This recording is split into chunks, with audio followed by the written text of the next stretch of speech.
aqui é o Craftblock e como eu disse no último vídeo, eu iria mostrar como se faz os mods que eu falei no último vídeo. Vamos ver aqui, o primeiro mod vai ser o mod da flecha. Galera, vai ser um mod por vídeo. Aí que a flecha já tá aqui. Aí deixa eu apertar nessa manetinha aqui que já entra no mundo. E vamos nessa.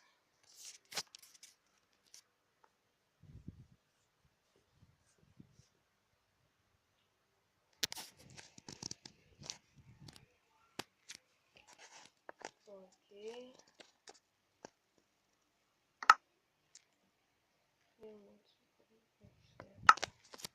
Aqui, ó.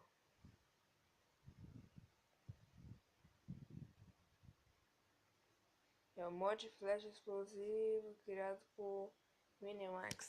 Ali, ó. Tá vendo aqui, ó? Aonde você tá, ataca a flecha, explode.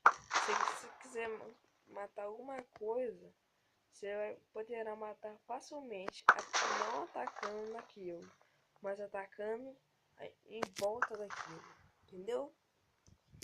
E esse foi o primeiro mod. No segundo vídeo vai estar lá o segundo mod. Eu acho que é isso, mano. Tá aí. Pô, coloquei aqui, vou descendo aqui, deixa eu minerar aqui. E o melhor ainda, se você explodir perto de você morre. Eu achei minério de ferro. Tô fazendo uma mineral no meio. Da hora.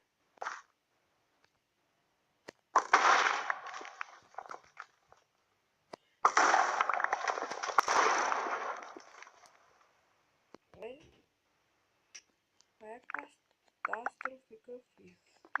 Isso no meu celular. Eu não tô jogando. Eu deixei.